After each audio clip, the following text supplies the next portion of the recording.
अस्सलाम वालेकुम dear students, उम्मीद है आप सब ठीक होंगे और अपनी पढ़ाई पर तवज्जो दे रहे होंगे। आज हम लेक्चर नंबर 7 की तरफ जा रहे हैं, जो कि क्लास 9th केमिस्ट्री चैप्टर 1 का लेक्चर है और ये न्यू सिलेबस 2025 के अकॉर्डिंग है। स्टूडेंट्स, लेक्चर नंबर 6 में हमने एक्सरसाइज को डिस्कस किया था, जो कि बुक की लास्ट में एक्सरसाइज दी हुई है। नो डाउट एक्सरसाइज जो चैप्टर के दरमियान में थी वो भी हमने डिस्कस की थी। अगर आप लेक्चर नंबर 6 पर जाएं, जो इससे पहले वाला लेक्चर है, लास्ट लेक्चर मतलब सेकंड लास्ट लेक्चर, तो वहां आपको इसकी डिटेल मिलेगी। बिफोर स्टार्टिंग टुडेज लेक्चर, सबसे पहले तो ये बात क्लियर करें कि हमारे पास बुक में जो टाइप्स ऑफ क्वेश्चंस हैं एक्सरसाइज में जो दिए हुए, दीज आर ऑफ 5 टाइप्स। पहली टाइप कौन सी है? MCQs types. Second type short answers and third type constructed response questions और फोर्थ टाइप है descriptive questions and fifth type is investigative questions. तो पहले दो क्वेश्चन स्टूडेंट्स, आप इन दो टाइप्स क्वेश्चन से फेमिलियर होंगे कि एमसीक्यूज हमने लास्ट टाइम किए भी थे, लास्ट एक्सरसाइज जो लास्ट हमारी वीडियो थी, वीडियो लेक्चर था। और सेकंड जो शॉर्ट आंसर्स हैं, इनके भी हमने आंसर दिए थे। और आपको ये भी पता होगा कि जो शॉर्ट आंसर्स होते हैं दे यूजुअली कंसिस्ट ऑफ, या तो इनमें कोई डेफिनेशन होती है या फिर व्हाट या वाई का क्वेश्चन किया जाता है, जिसका आंसर आपने शॉर्ट देना होता है 1 से 2 लाइंस में। जहां तक बात है कंस्ट्रक्टेड रिस्पॉन्स क्वेश्चन की, तो स्टूडेंट्स इसमें भी आपने क्वेश्चन जो है वो छोटा, मतलब शॉर्ट क्वेश्चन का आंसर ही देना है। लेकिन इसमें क्या होगा, जो कंस्ट्रक्टेड रिस्पॉन्स होगा ये आपकी क्रिएटिविटी को चेक करने के लिए होगा। This type of question they are related with the creativity of the students, creativity of students. वो आपसे कोई ऐसी बात पूछेगा जिसका डायरेक्ट लिंक जो है वो चैप्टर में दिए गए मटेरियल से नहीं होगा, इनडायरेक्ट होगा। इसका मतलब है जो कंस्ट्रक्टेड रिस्पॉन्स क्वेश्चंस हैं, इनको आपको क्या करना होगा, रिसर्च करना होगी, कुछ नई बुक्स पढ़नी होंगी, इंटरनेट पर रिसर्च करना होगा, तब इन क्वेश्चंस का आप प्रॉपर आंसर दे पाओगे। जो डिस्क्रिप्टिव टाइप क्वेश्चंस हैं, इन्हें हम लॉन्ग क्वेश्चन भी कहते हैं। और लॉन्ग क्वेश्चन में आपको पता है कि डिफरेंट पार्ट्स होते हैं, पहले डेफिनेशन होगी, फिर एक्सप्लेनेशन होगी, फिर उसमें कोई ग्राफ होगा या कोई डेरिवेशन उसमें आएगी। तो ये डिस्क्रिप्टिव टाइप क्वेश्चन ये इस तरह से आते हैं। इन्वेस्टिगेटिव क्वेश्चन होते हैं, they are purely of new type, यानी ऐसी टाइप्स हैं जिनमें बुक में जिक्र किए गए टॉपिक से रिलेटेड कोई न्यू टेक्निक इस्तेमाल की गई होगी, उसकी कोई ना कोई एप्लीकेशन के बारे में क्वेश्चन होगा, तो वो इन्वेस्टिगेटिव क्वेश्चन होगा। यानी आपने बुक में जो टॉपिक पढ़े हैं उन टॉपिक से रिलेटेड कोई टेक्निक होगी, प्रैक्टिकल टेक्निक, उसकी एप्लीकेशन वो इन्वेस्टिगेटिव क्वेश्चंस में आपको नजर आएंगी। तो ये तो थी टाइप्स ऑफ क्वेश्चन जो कि आपकी एक्सरसाइज में शामिल हैं। और मैं ये आपके लिए और जो बुक सेटर हैं उनके लिए ये बात मैं कहता हूं कि ये बात काबिल तहसीन है कि ये 5 टाइप के क्वेश्चन जो हैं वो एक्सरसाइज में इन्वॉल्व किए गए हैं, ताकि स्टूडेंट्स क्रैमिंग से बचें और अपनी क्रिएटिविटी की बेस पर आंसर कर सकें। और आज हम थर्ड टाइप क्वेश्चन यानी कंस्ट्रक्टेड रिस्पॉन्स क्वेश्चन का आंसर देने जा रहे हैं। उसके लिए हम क्या करेंगे, अगेन चूंकि कंस्ट्रक्टेड रिस्पॉन्स क्वेश्चंस में आपको मैंने सिर्फ इशारा देना है, सेंटेंस आपने खुद कंप्लीट करना है, उसके बारे में पूरा कंप्लीट ऐसे जो उसका बनेगा या रिस्पॉन्स बनेगा वो आपने खुद बनाना होगा। मैं सिर्फ उसके बारे में आपको एक तो पॉइंट आउट करूंगा कि कौन कौन से पॉइंट्स आपने इसमें शामिल करने हैं और कोशिश करूंगा उनको यहां पर आपको क्लियर भी कर दूं। तो स्टूडेंट जो पहला क्वेश्चन है that is about super critical state. तो क्वेश्चन में उसने आपसे पूछा बुक में कि how does super critical state looks like. तो याद रखें स्टूडेंट्स, जो सुपर क्रिटिकल स्टेट होती है ये ऐसे सब्सटेंस होते हैं, they are having properties of both gases and liquids. यानी ये ऐसे सब्सटेंसेस हैं जिनकी प्रॉपर्टीज गैसेस और लिक्विड्स के दरमियान में होती है। यानी कुछ प्रॉपर्टीज गैसेस वाली होंगी, फ्लूइडिटी, वेपर प्रेशर, ठीक है जी, और लिक्विड्स वाली प्रॉपर्टीज भी होंगी जैसे कि सरफेस टेंशन, इंटरमॉलिक्यूलर फोर्सेस, वो लिक्विड्स वाली पाई जाएंगी। तो इट मीन आपने जब भी सुपर क्रिटिकल स्टेट के बारे में एक्सप्रेशन देना है तो पहले पॉइंट में आप क्या लिखोगे कि that physical state consist of the physical state which is in between gas and liquid. यानी गैस भी और लिक्विड भी दोनों प्रॉपर्टीज उनमें पाई जाती हैं। और सेकंड जो इसमें पॉइंट आपने ऐड करना है that is related with the homogeneous phase. याद रहे कि गैस और लिक्विड ऐसा नहीं है कि दोनों अलग अलग एग्जिस्ट करते हैं, नहीं, ये एक्चुअली होमोजेनियस फेज होती है। क्या मतलब? ये मिक्सचर बनने के बाद एक जैसी फिजिकल स्टेट इसकी बन जाती है। होमोजीनियस आपको पता है दो वर्ड्स के मिलने से बना, homo mean same, homo mean same, और जीनियस मीन कंपोजिशन। यानी जो physical state super critical state होगी, जो कि इनमें जो फिजिकल स्टेट है वो होमोजेनियस होती है, सेम कंपोजिशन होती है। ऐसा नहीं है कि लिक्विड के मॉलिक्यूल आपको सेपरेट नजर आएंगे और गैस के अलग से, ना, ऐसा नहीं है, बल्कि दोनों मिक्सअप होंगे और होमोजेनियस होंगे, हर तरफ से एक जैसी कंपोजिशन होगी।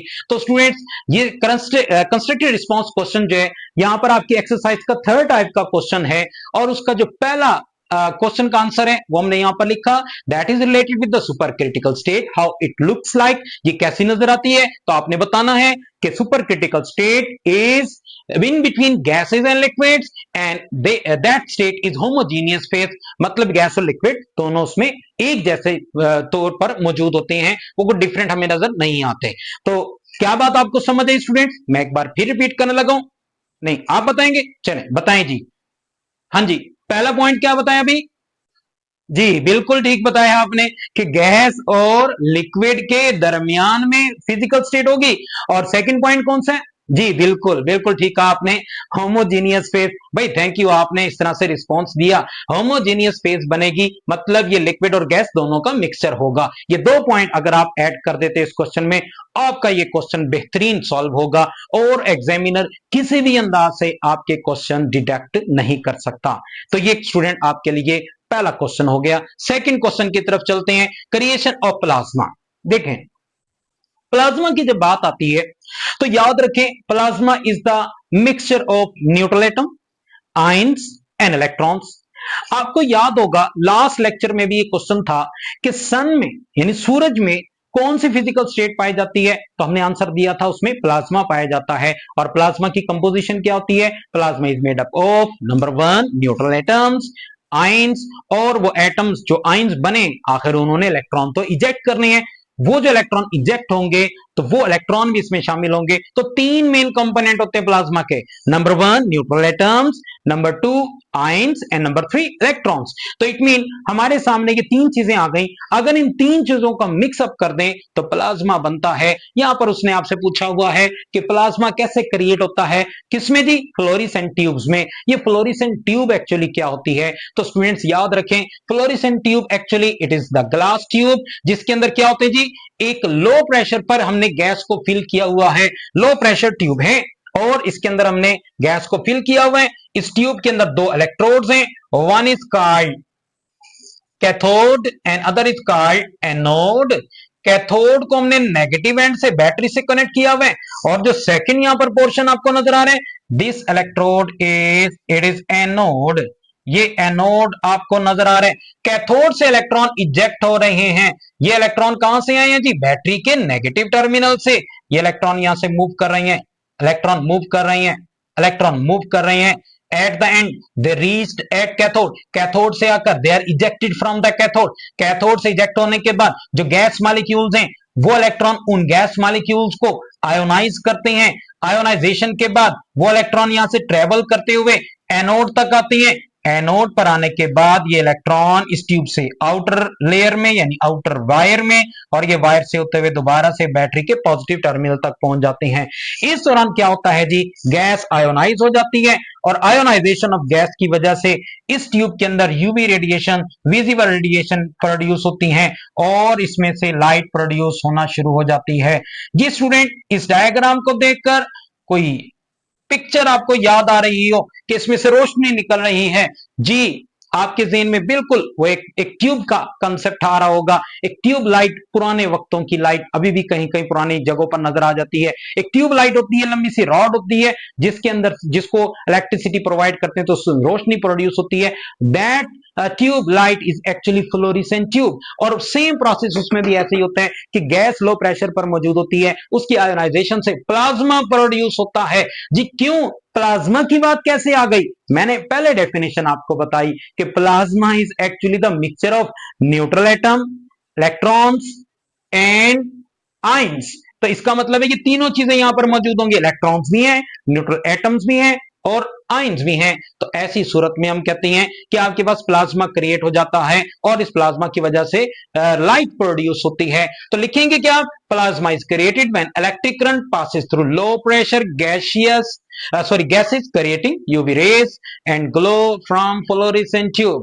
तो यहां पर आपने इस पॉइंट तक आकर इसको लिख लेना है। अगर ये डायग्राम आप बना देते हो तो वेल एंड गुड, बहुत अच्छा हो जाएगा। अगर आप ये डायग्राम बना देते हो, नो डाउट ये डायग्राम आपकी बुक में फिलहाल तो मौजूद नहीं है, तो अभी फिलहाल आप इसको इस तरह से ड्रॉ कर सकते हो। हाँ, नेक्स्ट चैप्टर में ये डायग्राम आएगी। तो फ्लोरेसेंट ट्यूब जो होती है उसमें कंपोनेंट्स कौन कौन से हैं। Number 1, here is the battery, positive और नेगेटिव टर्मिनल्स, और ये terminal they are connected with the electrodes. और दो इलेक्ट्रोड कौन कौन से हैं, the one that is the cathode negatively charged, anode is the positively charged। from cathode electron is being ejected and they travel through the low pressurized gas, और वहां से वो ट्रेवल करते हुए गैस को आयोनाइज करते हैं और during this process plasma produce होता है जिससे फिर ग्लो प्रोड्यूस होता है। तो स्टूडेंट्स यहां पर आपने इस चीज का आंसर इस तरह से देना है कि प्लाज्मा कैसे क्रिएट हुआ, ये डायग्राम बना देनी है और थोड़ी सी इसकी डिस्क्रिप्शन देनी है।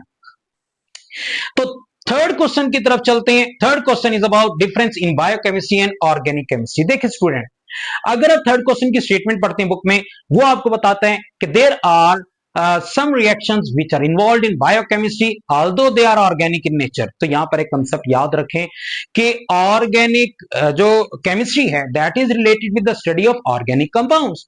और ऑर्गेनिक कंपाउंड्स आपको याद होगा हमने बात की थी ऑर्गेनिक केमिस्ट्री की चैप्टर 1 का, जब लेक्चर 1 हमने शुरू किया था उस वक्त मैंने आपको बताया था कि organic compound they are mainly made up of carbon and hydrogen. Carbon और हाइड्रोजन के बने हुए होते हैं। अब होता यह है कि वही organic compound they are also present in living organisms. तो इट मीन अब वो ऑर्गेनिक कंपाउंड जो लिविंग ऑर्गेनिज्म में पाए जाते हैं जिन्हें हम लाइफ मॉलिक्यूल्स भी कहते हैं, वो कौन कौन से हैं, मसलन कार्बोहाइड्रेट्स हैं, लिपिड्स हैं, प्रोटीन्स हैं, न्यूक्लिक एसिड्स हैं। ये वो ऑर्गेनिक मॉलिक्यूल्स हैं जो कि बायो मॉलिक्यूल्स कहलाते हैं। तो इन्हें हम बायोकेमिस्ट्री में भी पढ़ते हैं। तो इसका मतलब है बायोकेमिस्ट्री में हम चंद ऑर्गेनिक मॉलिक्यूल्स को पढ़ते जरूर हैं, लेकिन biochemistry is the separate branch of chemistry. तो क्या डिफरेंस होगा, ऑर्गेनिक केमिस्ट्री में हम स्टडी ऑफ ऑर्गेनिक कंपाउंड्स को डिस्कस करेंगे, यानी ऑर्गेनिक कंपाउंड्स के बारे में, उनकी प्रॉपर्टीज के बारे में, जबकि biochemistry it is the study of life molecules and reaction in living organism. तो स्टूडेंट्स आपने इन दोनों के दरमियान डिफरेंस लिख देना है। और आपकी आसानी के लिए मैं ये लिख रहा हूं कि कुछ बायोमॉलिक्यूल्स हैं जो ऑर्गेनिक इन नेचर होते हैं, वो कौन कौन सी हैं जो हम यहां पर स्टडी करते हैं। Number 1 carbohydrates, number 2 nucleic acid, number 3 proteins, and number 4 fats या फैटी एसिड्स कह लें, फैट्स या fatty acids. They are organic in nature but as they are present in living organism, that's why we discuss them in the biochemistry separately। तो ये question आपके पास third question आ गया जी, difference in biochemistry and organic chemistry. Question number 4 है brilliance of diamond. जी, diamond की चमक दमक की बात हो रही है। ब्रिलियंस का क्या मतलब स्टूडेंट्स, डायमंड यानी जो आपके पास हीरा है, डायमंड है, उसकी चमक और दमक। जी बिल्कुल आपकी तरह चमकता और दमकता हुआ डायमंड, उसके बारे में क्वेश्चन किया आपसे। कहते हैं जी जो डायमंड की ब्रिलियंस है वो किस वजह से होती है, why diamond is so shiny, diamond इतना चमकदार क्यों है। तो उसके लिए आपने यहां पर 2 पॉइंट्स मैंने सेपरेट करके लिख दिए कि brilliance is of due to 2 main points. Number 1 high refractive index. भाई डायमंड क्या करते हैं, रिफ्रैक्टिव इंडेक्स की वैल्यू ज्यादा है। सर ये रिफ्रैक्टिव इंडेक्स क्या होता है, तो याद रखें refractive index is related with the refraction and refraction is related with the bending of light. Light को अपने रास्ते से हट जाना, refractive is from refraction, refraction and refraction mean bending of light, bending of light, light का अपने रास्ते से हट जाना क्या कहलाता है जी? रिफ्रैक्शन। बेंडिंग ज्यादा होगी, रिफ्रैक्टिव इंडेक्स ज्यादा होगा, बेंडिंग कम होगी, रिफ्रैक्टिव इंडेक्स कम होगा। और ऐसी सूरत में हमें लाइट जो है वो ज्यादा चमकदार तरीके से नजर आती है। सेकंड पॉइंट है इंटरनल रिफ्लेक्शन। लाइट क्या होती है? डायमंड में जाने के बाद देखिए जी, डायमंड का अगर स्ट्रक्चर बनाए जी, कुछ ऐसे ही होता है ना जी। लो जी, हमने डायमंड तैयार कर ली है। इस डायमंड के अंदर वो कहते हैं जी, यहां पर क्या होता है जी, जो लेयर्स बनी होती हैं उन लेयर्स में लाइट जो है वो बहुत ज्यादा रिफ्रैक्शन शो करती है। और इंटरनल यानी लाइट जब यहां से एंटर होती है डायमंड में, एक तो अपना रास्ता बदल लेती है, और दूसरा ये लाइट जब यहां से एक खास एंगल से एंटर होती है तो अंदर ही अंदर ही अंदर ही अंदर ही घूमती रहती है। तो इंटरनल रिफ्लेक्शन भी इसमें बहुत ज्यादा होते हैं। तो डायमंड जो है वो चमक और दमक क्यों पैदा करते हैं? हमने दो पॉइंट यहां पर लिखे हुए, हाई रिफ्रैक्टिव इंडेक्स की वजह से एंड इंटरनल रिफ्लेक्शन की वजह से। लाइट एक तो बेंड हो जाती है और रिफ्लेक्ट हो जाती है, यानी बाउंस बैक, वापस आ जाती है। तो ये दो फिनोमिना हैं जिनकी वजह से डायमंड की चमक और दमक बनी जाती है, ये बन जाती है। अब वो क्वेश्चन करते हैं कि how it can be increase, brilliance को हम कैसे बढ़ा सकते हैं? तो भाई उसके दो तरीके हैं। Number one, in it can be brilliance can be increase by cutting at exact face पर। अगर हम कट करते हैं तो कटिंग अगर इसकी प्रॉपर है तो प्रॉपर कटिंग की वजह से, एंड सरफेस को अगर हम पॉलिश कर देते हैं, तो दो ये मेथड्स हैं जिनसे हम डायमंड की चमक और दमक को बढ़ा सकते हैं। बिल्कुल स्टूडेंट, जैसे आप अपनी सलाहियतों को अगर जितना मेहनत करेंगे उन्हें पॉलिश कर सकते हैं, अपनी पढ़ाई पर तवज्जो ज्यादा दे सकते हैं, बिल्कुल ऐसे ही डायमंड के अंदर भी दो प्रॉपर्टीज हैं कि अगर डायमंड को हम प्रॉपर तरीके से कट कर दें और उनकी सरफेस को पॉलिश कर दें तो उसकी ब्रिलियंस बढ़ जाती है। That's related with the question number 4, brilliance of diamond. उम्मीद है ये क्वेश्चन, इसका आंसर आपको समझ आया होगा। नेक्स्ट है question number 5, dissolution of sodium chloride in water. भाई सबसे पहले तो देखें सोडियम क्लोराइड किसे कहते हैं, कभी देखा आपने? जी बिल्कुल ठीक कहा। टेबल साल्ट जो है, जो किचन में हम नमक इस्तेमाल करते हैं, वो नमक सोडियम क्लोराइड कहलाता है। उस सोडियम क्लोराइड के बारे में क्वेश्चन आपसे कर रहे हैं कि अगर हम सोडियम क्लोराइड जो कि सॉलिड फॉर्म में है, अगर हम उसको वाटर में डिसॉल्व करते हैं तो डिसॉल्व होने पर उसका सोडियम आयन अलैदा और क्लोराइड आयन अलैदा हो जाते हैं।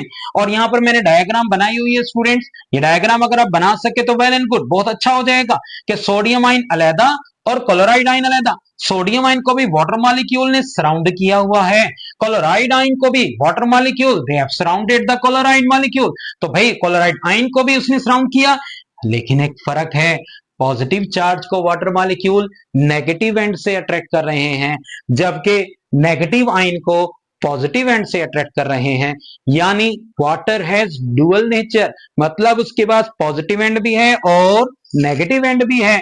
जब पॉजिटिव एंड होगा यानी पॉजिटिव आइन होगा तो नेगेटिव एंड से अट्रैक्ट होगा, और अगर नेगेटिव आइन है तो पॉजिटिव एंड से अट्रैक्ट होगा। तो ऐसी सूरत में हम कहते हैं कि sodium ion and chloride ion both are being dissolved in water, जिसमें वाटर और molecules are being interacting with the sodium ion and chloride ion. That process is called dissolution, और स्पेसिफिकली इसको हम हाइड्रेशन भी कहते हैं, हाइड्रेशन या solvation. तो स्टूडेंट्स ये डायग्राम आपने बना देनी है और एग्जामिनर को अच्छे से एक्सप्लेन कर देना है कि भाई वाटर मॉलिक्यूल पॉजिटिव एंड से नेगेटिव आयन को अट्रैक्ट करता है, नेगेटिव एंड से पॉजिटिव आयन को, और इस सूरत में क्या होता है कि पॉजिटिव और नेगेटिव दोनों क्या हो जाते हैं जी, एक दूसरे के साथ मिक्स हो जाते हैं, तो डिसॉल्व हो जाएंगे। और ऐसी सूरत में हम कहते हैं कि sodium chloride it is been dissolved in water. That's all about the question number 5। पांचवा क्वेश्चन हम कर चुके हैं। नेक्स्ट क्वेश्चन 6 की तरफ हम चलते हैं। Differentiate difference solubilities of solute at different temperatures. तो स्टूडेंट्स याद रखें, सॉल्युबिलिटीज जो है ना, it depends on solute solvent interaction, कि सॉल्यूट और सॉल्वेंट ऐसे कर लेते हैं। हाँ, ये ब्लू कलर का मार्कर जो ये सॉल्यूट है, ब्लैक कलर का मार्कर ये सॉल्वेंट है, दोनों एक दूसरे को कितना अट्रैक्ट करते हैं, दोनों एक दूसरे के साथ कितनी इंटरेक्शन बनाते हैं, इस बात पर डिपेंड करता है आया कि सॉल्यूट सॉल्वेंट में डिसॉल्व होगा या नहीं होगा। तो याद रखें ये इंटरेक्शन तीन तरह की हमारे पास। Number one, endothermic heat of solution. कुछ सॉल्यूट्स ऐसे होते हैं जिनमें हीट एब्जॉर्ब होती है, यानी हम सॉल्यूट को डिसॉल्व करेंगे और डिसॉल्व करने पर वो हीट एब्जॉर्ब करते हैं।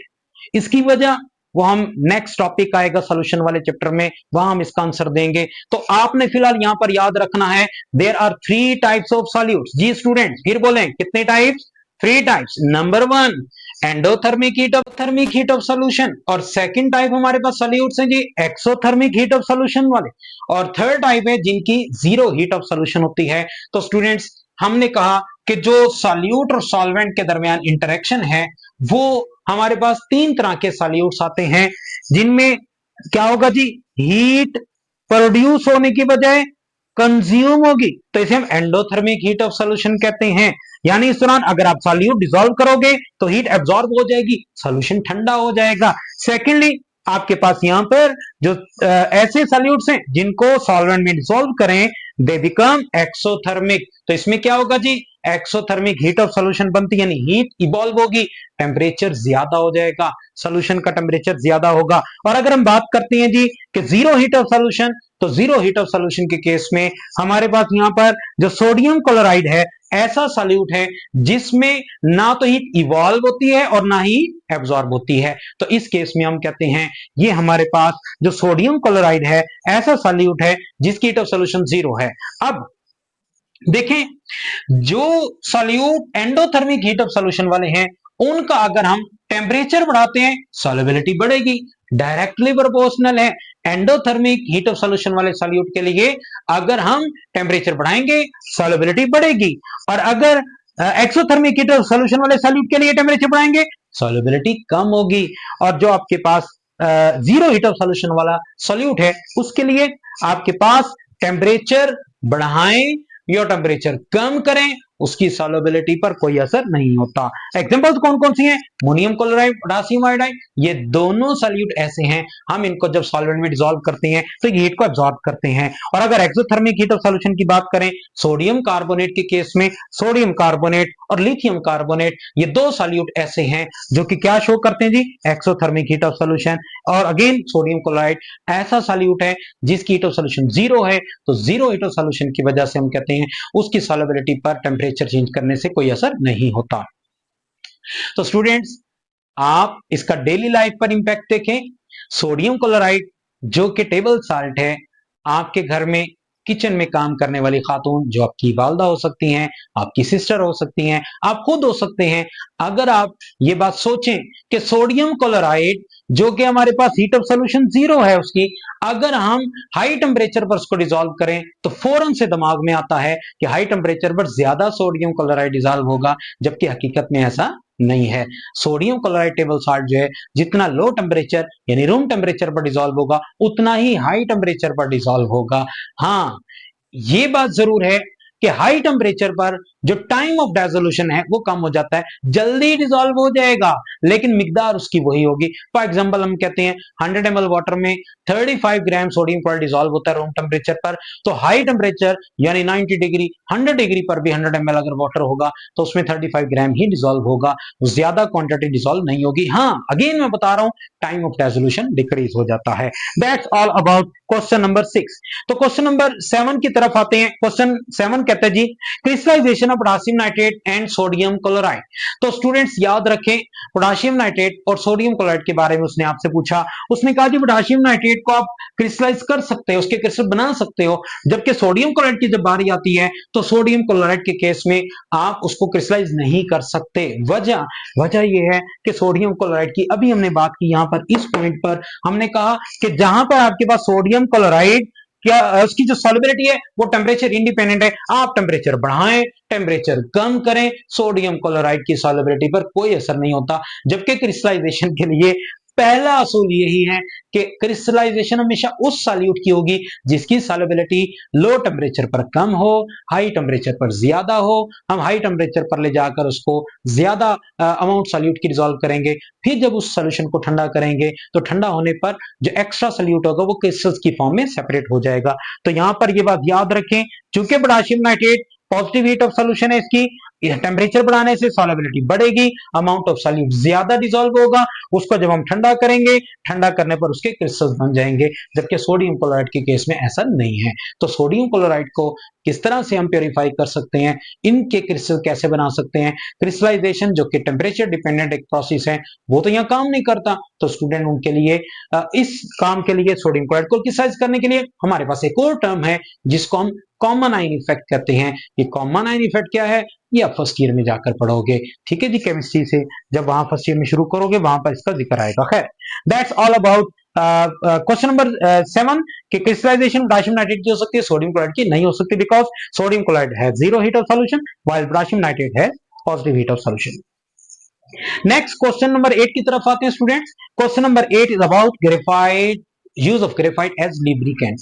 देखिए स्टूडेंट, यहां पर मैंने ग्रेफाइट का स्ट्रक्चर ड्रॉ किया है। इसमें जो कार्बन एटम्स की लेयर्स हैं जो कि हेक्सागोनल शेप में, किस फॉर्म में जी, हेक्सागोनल लेयर है कार्बन एटम्स की, इनके दरमियान में, इन लेयर्स के दरमियान में क्या है जी, वीक पाई बॉन्ड्स हैं। ये पाई बॉन्ड क्या होता है, ये एक हायर लेवल का कंसेप्ट है। खैर, अभी मैं इतना बता दूं कि ये पाई बॉन्ड वीक बॉन्ड होता है, दो लेयर्स के दरमियान में पाई बॉन्ड मौजूद है। ये पाई बॉन्ड वीक बॉन्ड है तो ये लेयर्स क्या कर जाती हैं, एक दूसरे पर स्लिप हो जाती हैं, स्लाइड कर जाती हैं, जिसकी वजह से जो ग्रेफाइट है it is greasy to touch. जब हम इसको टच करते हैं तो ये हमें बहुत ज्यादा ग्रीसी फील होता है। तो कार्बन एटम चूंकि एक दूसरे पर स्लाइड कर जाते हैं, इसी प्रॉपर्टी की वजह से graphite is used as lubricant. तो स्टूडेंट, ये स्ट्रक्चर अगर आप ड्रॉ कर देते हैं, ये स्ट्रक्चर यहां पर ड्रॉ कर दें, ये स्ट्रक्चर यहां ड्रॉ कर दें, और इसी तरह से ये डायग्राम अगर आप ड्रॉ कर देते हो ड्यूरिंग अटेम्प्टेशन ऑफ पेपर, तो ये एग्जामिनर पर इसका बहुत अच्छा इंपैक्ट जाएगा। तो ये आज का लेक्चर था स्टूडेंट्स, जिसमें हमने कंस्ट्रक्टिव रिस्पांस क्वेश्चंस का आंसर किया। उम्मीद है आपको समझ आए होंगे। मेरे चैनल के बारे में आपने मुझसे ही सुने, कुछ दोस्तों से, क्योंकि मैं बहुत अरसे से पढ़ा भी रहा हूं, मैं अपने कलीग से, अपने स्टूडेंट से, इन सब से मैं रिक्वेस्ट करता हूं कि मेरे चैनल को प्रमोट कीजिए, इसको लाइक कीजिए, सब्सक्राइब कीजिए, बेल आइकन पर बटन दबा दीजिए ताकि आपको हर वीडियो आपको बर वक्त मिल सके। अल्लाह हाफिज।